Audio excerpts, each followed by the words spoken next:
Stop scrolling. Yes, you. I know what you're doing. Reading this while texting someone, 3 tabs open, mentally drafting your next clever reply. Stay for 3 minutes and I'll tell you exactly why you're about to waste another year being fascinating to everyone and known by no one. You can flirt with anyone, charm everyone, keep 5 people interested without breaking a sweat. But can you feel something? Can you stay? Can you stop treating connection like a mental puzzle and actually let someone in?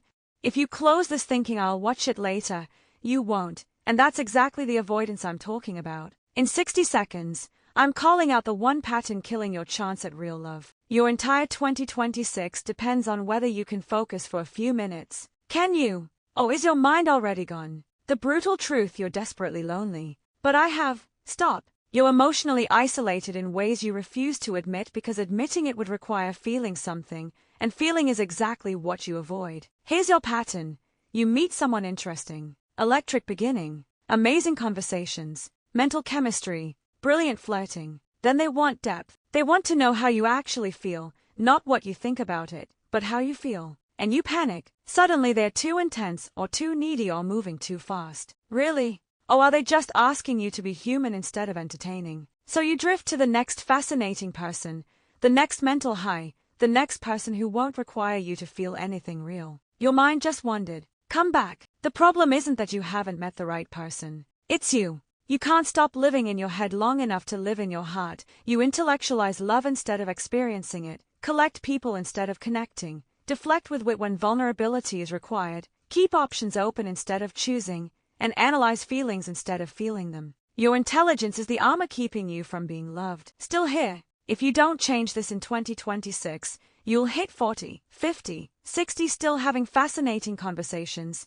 still going home alone, still wondering why you can't find the one when the truth is you've met dozens and pushed them all away with mental gymnastics and commitment phobia. Next, exactly how to fix it, but only if you're willing to do uncomfortable work instead of just thinking about it. January, March.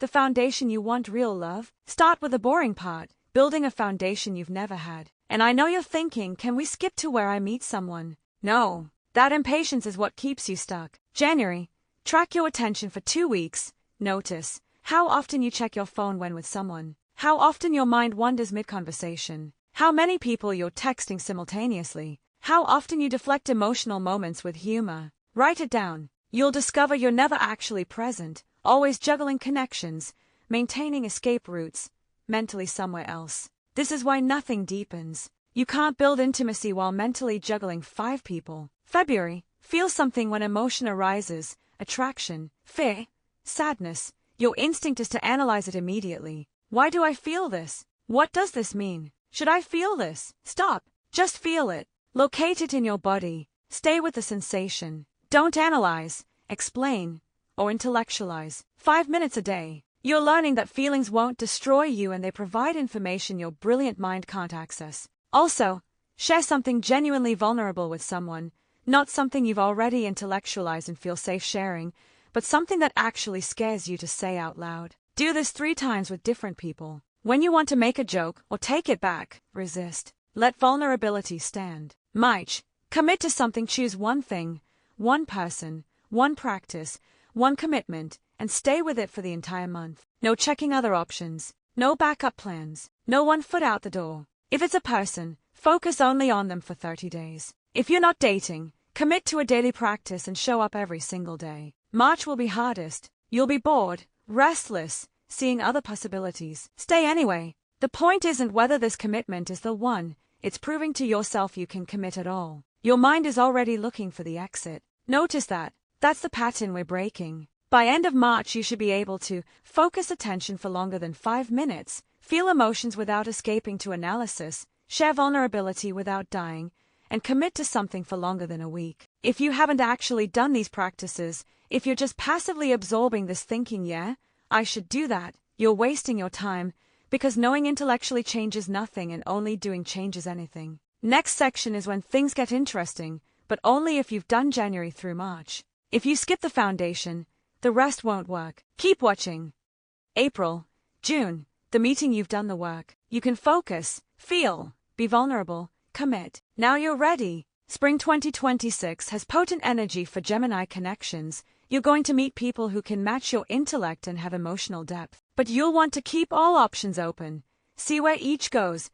Maintain your usual rotation. Don't. That's the old pattern, that's why you're here. The meeting probably happens in spring. You'll know because you'll feel it. Not just think about it, actually feel it. Butterflies, terror, something in your chest. That terror is how you know it's real. If you feel totally comfortable and in control, it's not deep enough to matter. Don't. Text 5 other people to keep options open. Analyze them to death. Test if they are worth your time. Keep them at arm's length with wit. Do. Give actual focused attention. Share something vulnerable early. When your mind wanders to other options, bring it back. Let yourself feel the fear and excitement. Choose them. April. Phone away when with them. Phone completely gone. Not face down on the table but put away where you can't see or hear it. Your digital addiction is preventing real connection. This will feel unbearable. Sit with it. May. Don't sabotage. This is when you usually sabotage. Suddenly they're boring. You notice all their flaws. You want distance. You pick intellectual fights instead of addressing intimacy. When sabotage impulses arise, pause and ask, am I bored or am I scared? Usually it's fear disguised as boredom. Stay anyway. May. Show up consistently. See them at least twice a week even when you don't feel like it, even when it's not exciting, even when you'd rather do something more stimulating, because consistency builds intimacy and intensity creates excitement, and Gemini confuses the two but they are not the same. Also, share the scared parts, your fear of commitment, that intimacy terrifies you, that you tend to run when things get real, that you're trying differently, that you actually care. That last one is hardest. June. The choice 2 months in. Decision time. Are you willing to actually commit? Choose them. Close other options. Go all in.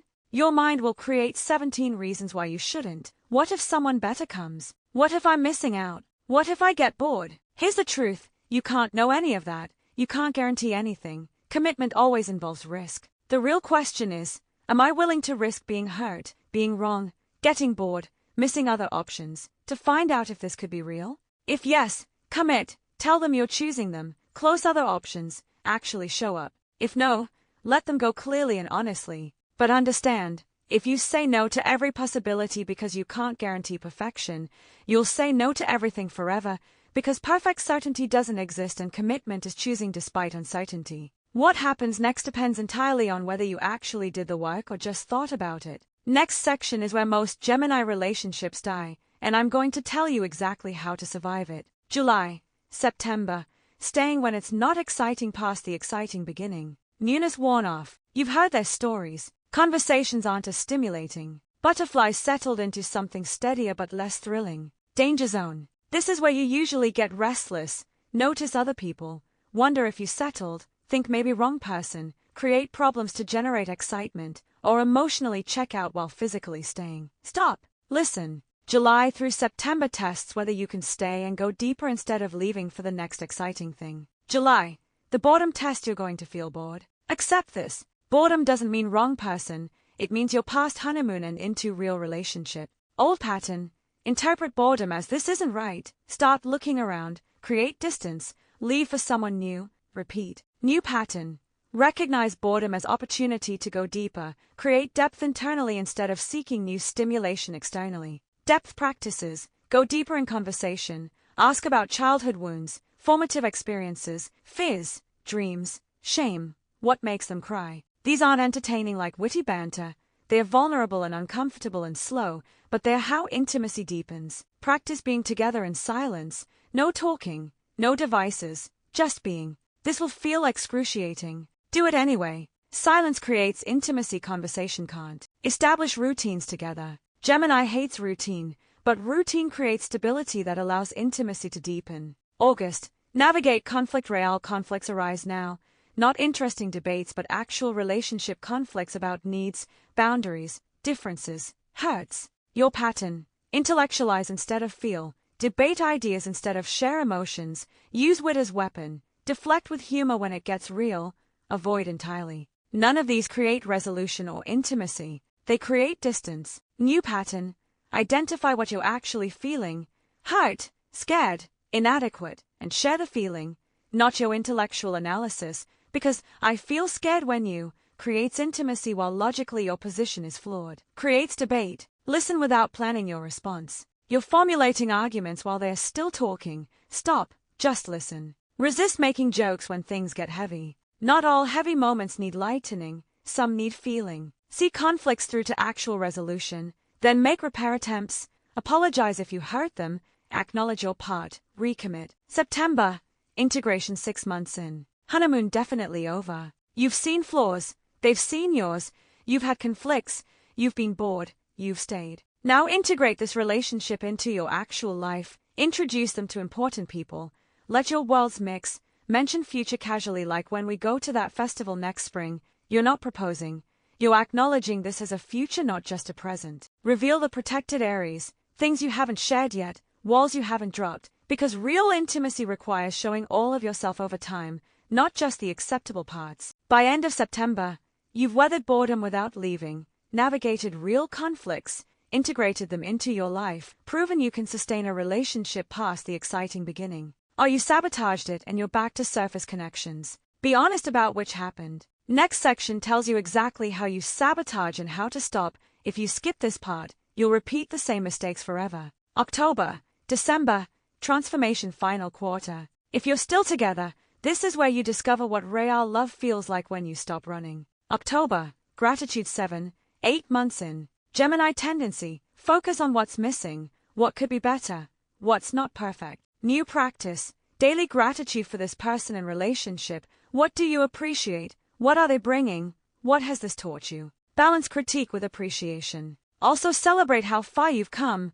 Remember when you couldn't focus on one person for an hour, when vulnerability felt impossible, when you kept 5 people on rotation. Look at who you're becoming. November, scary conversations, talk about where this is going, what you both want long-term, what fears you have, what needs aren't being met. Uncomfortable. You'd rather keep things light. Have them anyway, because avoiding difficult conversations doesn't preserve relationships, it slowly kills them through accumulated unaddressed issues. Talk explicitly about future, not necessarily marriage and kids, but general vision. Do you see this continuing? For how long? What would that look like? Gemini hates this because it feels limiting, but reframe. Visioning future together isn't prison, it's choosing to build something instead of just drifting. December, deepen commitment and the year deepening whatever commitment feels appropriate, moving in together, meeting families, taking a trip, explicitly committing to exclusivity, or simply acknowledging out loud that this matters and you're choosing it. Reflect on the relationship journey together. Where did you start? What changed? What did you learn? What are you proud of? This creates shared narrative and meaning. Tell them specifically what they've meant to you, how they've helped you grow, what you appreciate, what this taught you. Gemini isn't naturally verbal about deep appreciation. Say it anyway. By end of December, you should feel genuinely connected, capable of vulnerability you didn't think possible, grateful even with imperfections, proud of your growth, hopeful about the future together. If it didn't work, that's okay if it taught you something. Reflect honestly. What happened? Where did you sabotage? Where was it genuinely incompatible?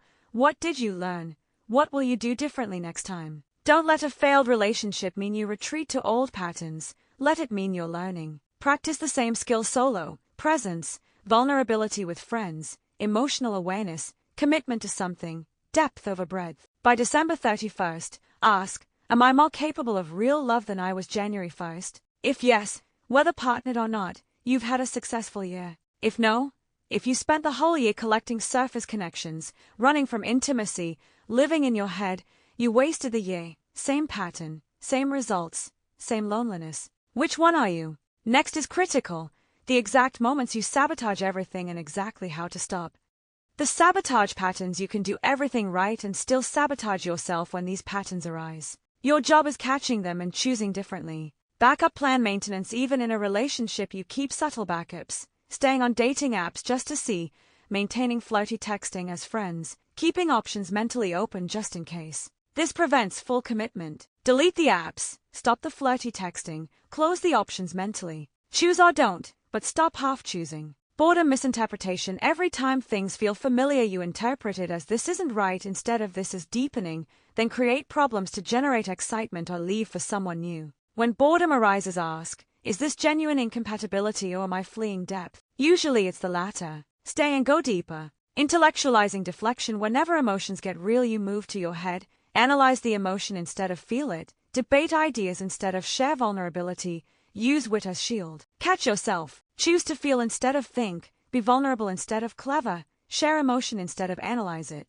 Don't intellectualize this. The comparison trap. You meet someone interesting while partnered and immediately compare. This new person is more interesting, funny, smart. Everyone has qualities your partner lacks. New people are always exciting because they are unknown. Comparison is unfair and destructive. Remember, you chose your partner for reasons. Honor that choice. Vulnerability withdrawal. You've been vulnerable and it scared you, so you withdraw. Create distance. Become less available. Vulnerability hangover is real. Push through instead of retreating because continued vulnerability deepens intimacy while withdrawal destroys it. Future panic. Relationship is going well, so you start panicking. What if this means marriage? What if I'm trapped? What if I'm missing out? Future panic usually means present vulnerability.